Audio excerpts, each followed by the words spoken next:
Hey guys, it's Betsy Potash from the blog Spark Creativity. I'm the moderator of this group, Creative High School English, and I'm glad to welcome you back here tonight for the first video all about a teaching strategy that you might want to try this week as part of our challenge.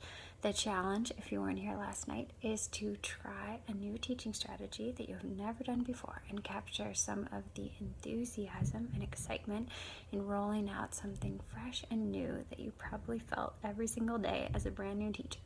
And if you are a brand new teacher, then this is your chance to do what you're doing all year long with a group of other teachers at different levels of experience. So we're going to dive in here tonight. I first started doing free choice reading, which is our subject for tonight, in my fourth year of teaching. I didn't do it at first. I had really never heard of it until I started teaching abroad. Some of you guys are teaching all around the world. And I had that experience teaching at the American College of Sofia in Bulgaria with my husband. When we got married, we decided to try something totally different and move abroad to Bulgaria. So there we were, and I had 10th grade students and 12th grade students who were almost 100% speaking English as their second language. Lots of you out there have students who are speaking English as their second language as well, sprinkled into your class. And certainly I had a few when I was teaching in California, but in Bulgaria I was teaching at a pretty unique kind of school. In Bulgaria, at the American College of Sofia, students were accepted into the school just based on their test scores. They didn't have to speak any English. And so they had a very intensive ESL year in the 8th grade, and they were speaking very good English by the time they got to me in 10th grade. But, oh hey Kathy, I'm glad you're here. I was looking for a way to really engage them with English literature and make them love it. And so I was looking around, I surfed around on Amazon, I'm sure you've done the same, looking for some new teaching strategy, and I found Nancy Atwell's The Reading Zone. And Nancy Atwell is a teacher that I really respect. I like what she has to say about incorporating reading into your curriculum, although I don't necessarily do it as intensely as she does. I like to shop around for teaching strategies and use them to the extent that I want to use them, not necessarily to take over my whole curriculum. So briefly, there are 3 ways, as I see it, that you can incorporate this free choice reading into your curriculum. And I've experimented with 2, and I'm going to talk about that. The first is to do a free choice reading unit just for 1 unit. Set aside 2 weeks, 3 weeks, 1 month, whatever level your readers are at, and say, hey guys, you get to choose the book. It can be anything you want. Choose something that you love. I'm going to help you choose it. I'm going to be with you along the way, but you get to read whatever you want to read. Another way of doing it is what I finally settled on, which I have done every year since that first year, which is to do it in a complementary way. So you still read a class novel, you still read whatever sort of your department is doing, or if you're lucky enough to get to choose your own books, you still read those whole class books. But on the side, in addition, students are reading books that just bring them joy, their own choices, and again, you help them choose. A third way of doing free choice is the full readers workshop, where students never read books together as a class. They just read whatever they select with your help. I've never done that. I would have to say that in my years of doing this at a couple of different schools, my department chairs are a little nervous around free choice reading. I don't talk about it necessarily too much with them. I try to plug it with other teachers because I think it makes a huge difference in my relationship with students. And I think that you will find the same. That's one of the main reasons it's my first topic for this challenge of a strategy you might like to try. When you can get to know students based on the books that they're reading, it makes a huge difference in the way you can interact with them. When you can say, hey, Lou, how are you loving Ender's Game? Did you get to the part where da, da, da, da? And he responds with a big smile and says, oh my gosh, I love that part. It was the best. I'm so sad I'm almost done with the book. I want to read something else just as good. What do you have? Then you and Lou start to really bond. And I actually am talking about one of my students that I have such fond memories of. He absolutely adored his first outside reading book, and that became the foundation of our teacher-student relationship. It's what I think finally got him engaged in my class, which he never was before. So anyway, those are the 3 levels. You can do 1 unit if you just want to get your feet wet. You can do a complimentary free choice and introduce it slowly and kind of do it throughout the year. Or you can go full scale, chuck the curriculum, not literally, but let them choose all the books they want to read. I've never done it. If you've done it, please tell us about it in the comments. Tell us about it in our group, because I'd love to hear about it. I've just never been at a school where that was really possible. So I'm going to talk a little bit now about how to introduce free choice reading, what I've tried over the years, whether you're doing just 1 small unit or whether you're going to be doing it throughout the year. There are a few things you can do to really make it go well. The first one is to get the books yourself, and I think this is really critical. If you say, hey guys, you get to choose a book, good luck. It's not really going to work. There are going to be a few students in class who are like, yeah, I have 25 things queued up on my e-reader already, but those aren't really the students that you're trying to capture anyway. They already love to read, and you can help them with that. You can support them. By the way, if you're hearing screams from the hallway, it's because I work at a boarding school and spring break ends tonight and they're all coming back. So it's very loud outside my office right now. Please don't be alarmed. Anyway, so when you have the books, it makes a big difference to those readers that aren't the top readers, the ones who are already reading over breakfast and at lunch and on the bus. Because when they walk into a library, they don't know what to look for. And I think we all know when you have the perfect book, you want to read it all the time. And if you don't, you could care less about reading it. And so you want to get those perfect books in their hands. You want to have a corner of your classroom where you have a book display, you want to have a bookshelf, whatever you want to do. But find some titles that you have loved in your life.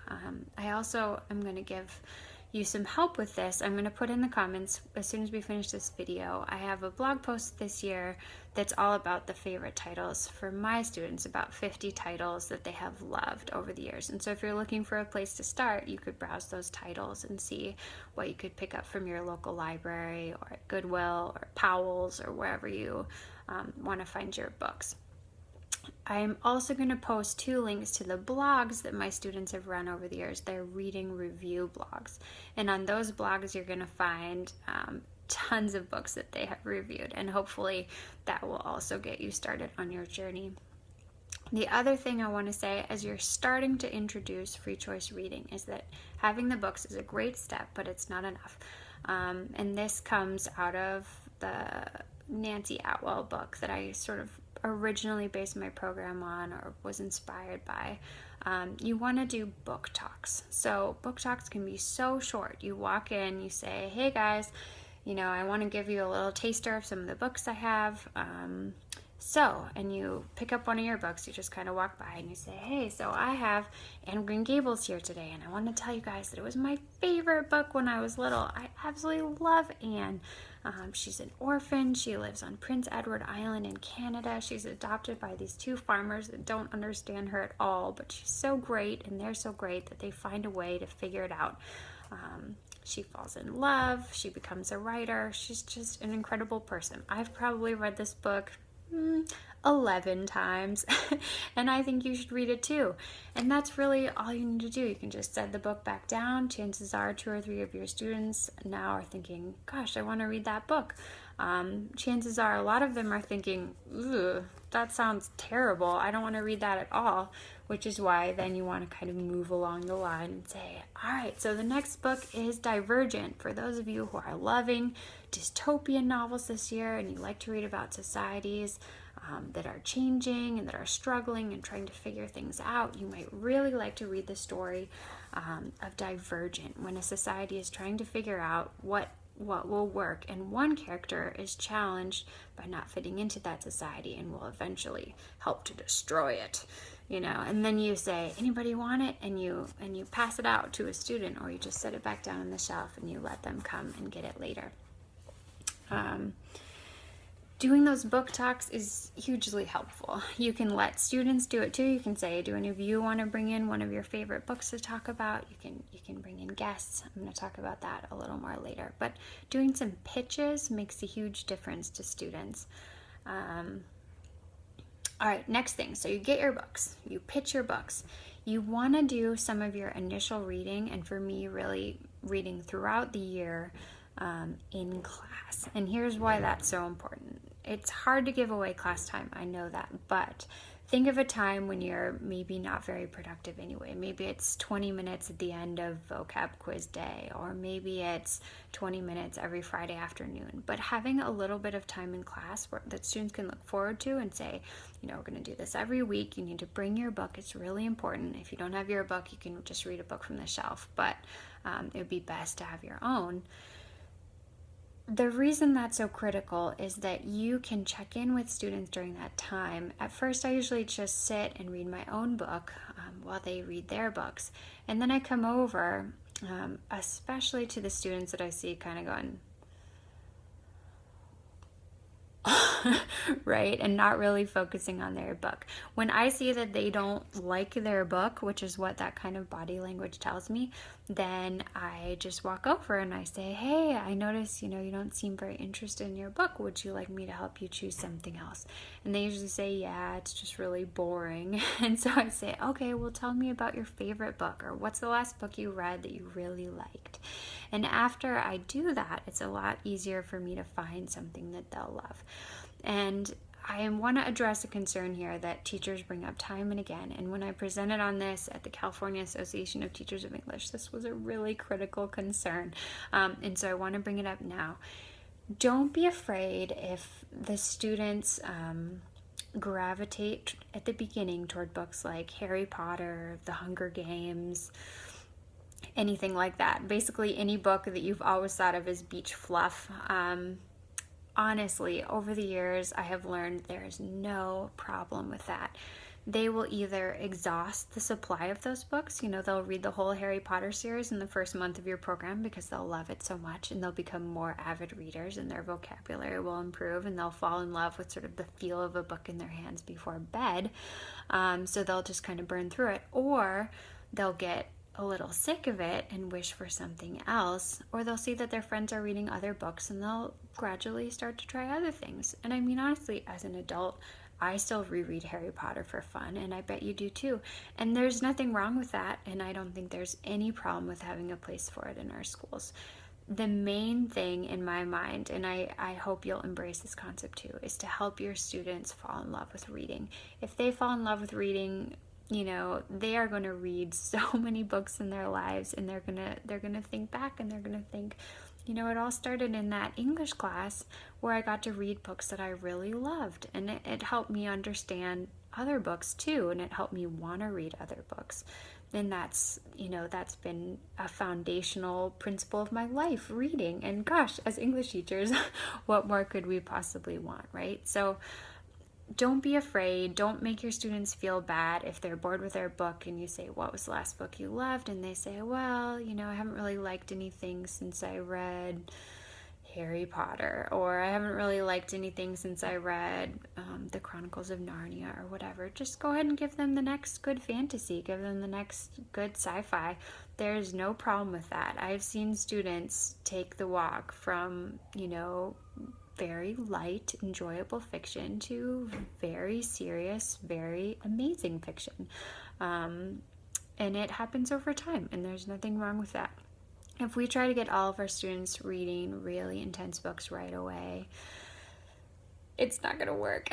So here I'm going to get up, down off my stump, because this is something that really means a lot to me. I've clashed with administration before about this, and I want to sort of give you some tools for your dialogue if you get challenged on this, because especially for students who are learning to fall in love with books in English and it's not their natural language that they began with, making it so hard that they can't understand the vocabulary is just really a mistake, in my opinion.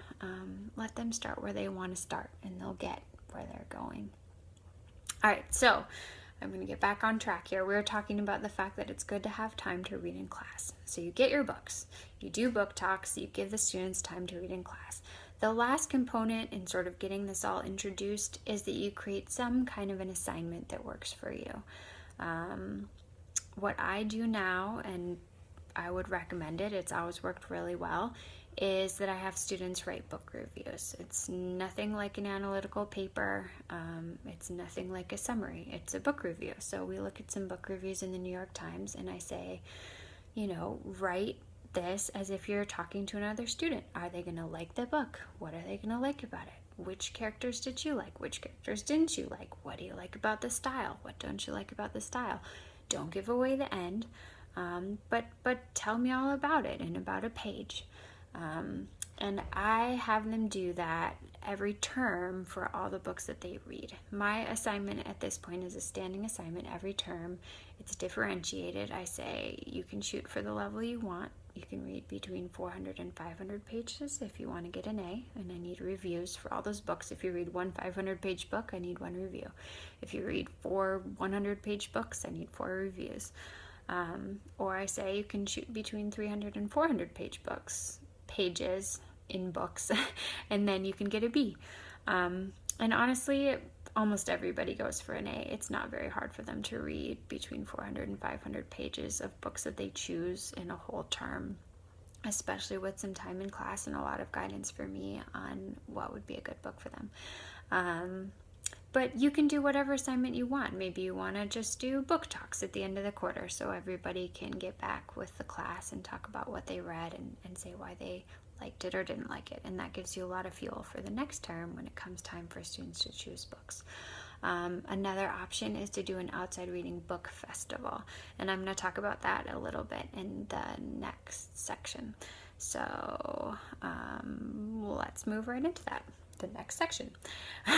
The next section is going to be a little shorter. It's on fun twists you can do with your outside reading program. So you get it going, you get your books, you get your students engaged with reading, and then there are a lot of things you can do to make it extra fun.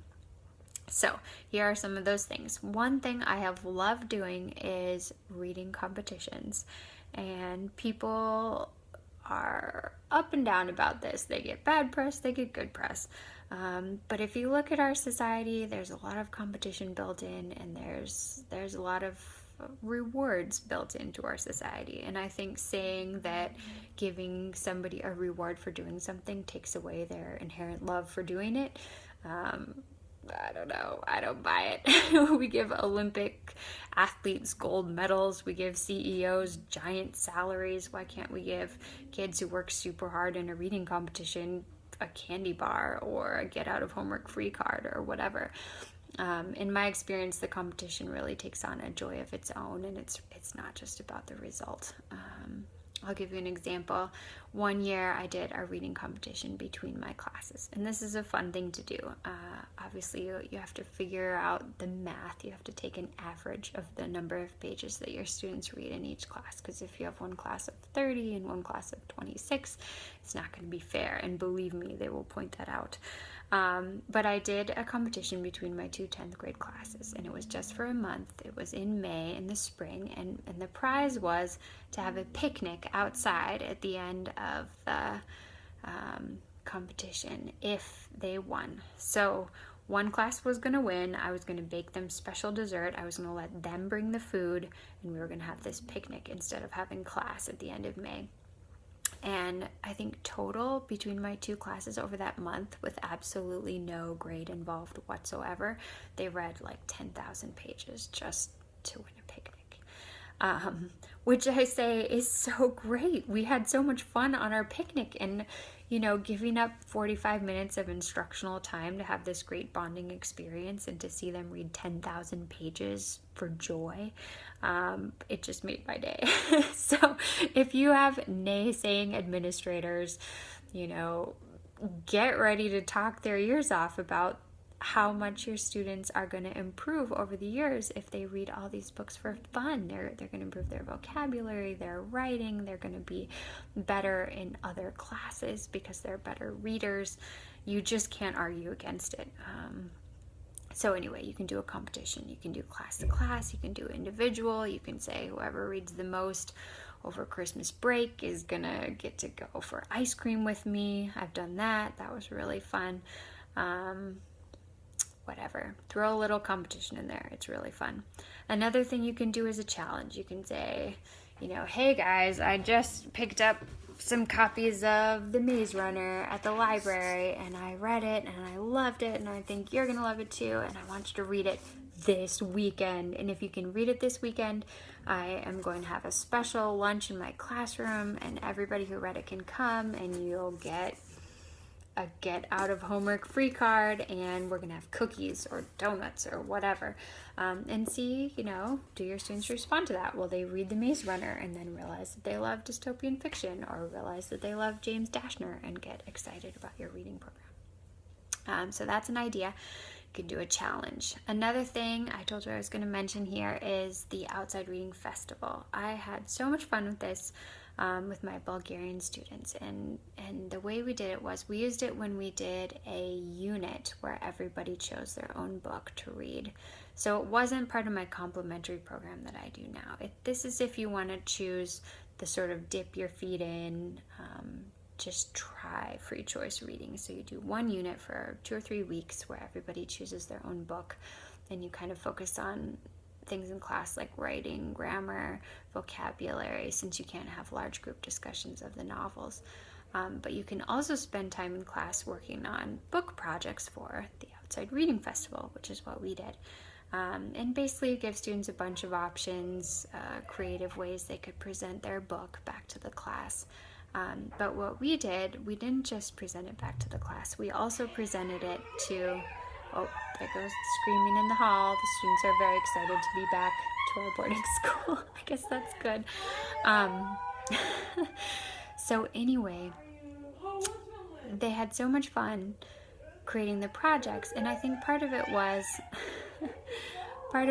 that they knew they were going to present to an audience that was larger than just me. And this is a theme throughout my teaching. I think it's so important for the students to have a real audience that's wider than just their classroom. So I was going to see the projects, yes, I was going to grade them. So was everybody else in the class going to see the projects. And we also invited all the 9th graders at the school to come and see the projects. And that way the 9th graders were going to get sort of a taste of 10th grade, but they were also going to see all these amazing books that they too might like to read. And let me just launch into a little bit of a side note here, that with an outside reading program, you can really engage the wider school, and it gives your students this sense of ownership of their reading program that's really cool. So you can make your class in charge of creating a book display in the library. May is going to be dystopian novels, April is going to be classics that students recommend, October is going to be graphic novels, whatever. You let the students decide and you let them create the display. We used to put announcements in the school bulletin. We would say, Ms. Pottish's 10th graders recommend Uglies today by Scott Westerfield. Check it out in the library. Or the 10th grade class want to invite you to read, what was another one they loved? The History of Love, an amazing novel about yada, yada, yada. And that way they were kind of sharing their love for books with the rest of the school, which, meant a lot to me. We would create bookmarks in the library, top 10 recommendations by students, and then anybody who came to the library could grab one and get ideas from my class on what they might like to read, which was really cool. Okay, so Outside Reading Festival, that's another fun twist you can do with your program.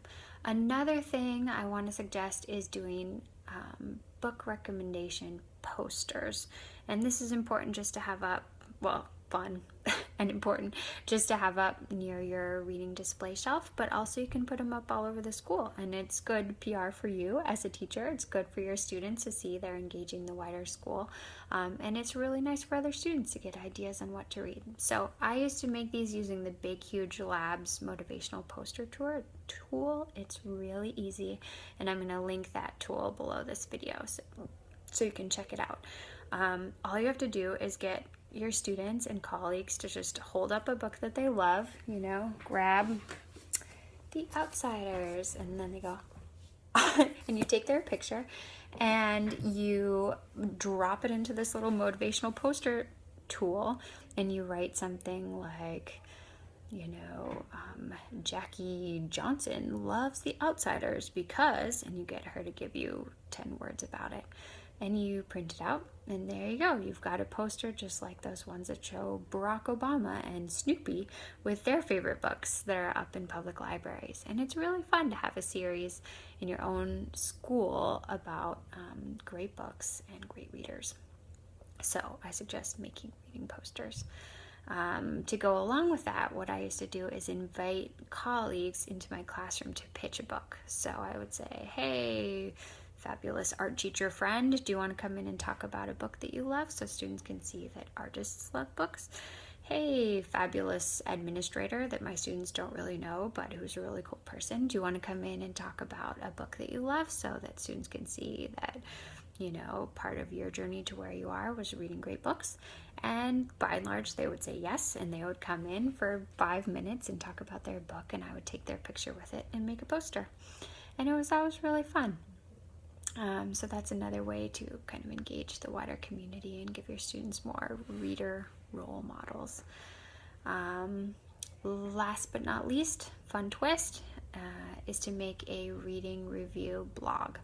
And I really enjoyed doing this with my students. I like to blog, and I know a lot about blogging, and chances are you've had a little chance to try out this field for yourself. If you haven't, you just go to blogger.com, you choose a template, you choose an address. It is so quick, and then you click on new post to make a post.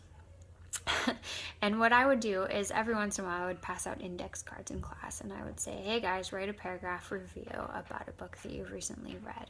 And they would write, and I would put up the ones for the books that they loved. So I would post, you know, Ender's Game. Dimitar recommends Ender's Game, and I would write down type down what he wrote. And it was a little time consuming, I'm not gonna lie. But then I showed the students this blog that I had created for them, and again, I'm going to link it down below this video. And they really liked seeing that they were sharing their reviews with the whole world. I put one of those little maps in the sidebar that would show them the hits across the world. And by the end of the year, you know, they could say, wow, kids in Fiji, and kids in Guatemala, and kids in Quebec, and kids in Paris, and you know, they would see the hits all over the world, and it made them feel fantastic, I would say. And so it again gave them this wider context for what they were doing, but it also gave them a place where they could shop for book titles. So if they were outgrowing my book display, or if they needed ideas while they were on vacation or over the summer, they knew they could go to their class reading blog and see what their friends had been reading and what friends in other classes had been reading. And that was really cool. Also, it gave me an easy way to sort of collect the top titles, because I would label the posts. So if 20 people wrote positive book reviews about Ender's Game, or about The 5 People You Meet in Heaven, or whatever, then it was pretty easy for me to rank and say, hey guys, you know, if you're really looking for a sure thing, everybody seems to love Go Ask Alice, or whatever the book title was. All right, so I think I've covered everything I wanted to cover. The 3 levels of free choice reading, you can do it as a single unit, you can create a complementary program on the side, you can do a full scale readers workshop if you have a supportive administration.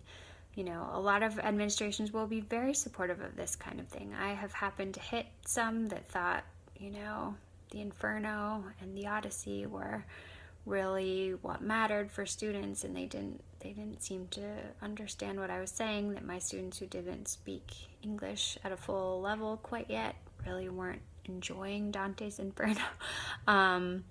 But maybe your administration is awesome, or maybe you are an awesome administrator, and so you can support this kind of wonderful reading that encourages students to really get comfortable with the language and with the literature. Anyway, so we covered those 3 choices. We covered some ways that you can get your program started. You got to bring the books into your class. You got to pitch them. You got to do book talks. You need to spend some time reading in class so you can check in with your students and create an assignment that works for you. And then after that, it's just all about throwing in the fun stuff. You can do competitions, challenges. You can have an outside reading festival and invite a bunch of guests. You can do posters and put them up all over the school. You can bring in guests to talk about their favorite books. You can create reading blogs. I have done all of those things and I have loved it. So I hope that you will too. So guys, thanks so much for joining me. I'm really excited to be a part of this group and to be the administrator for it.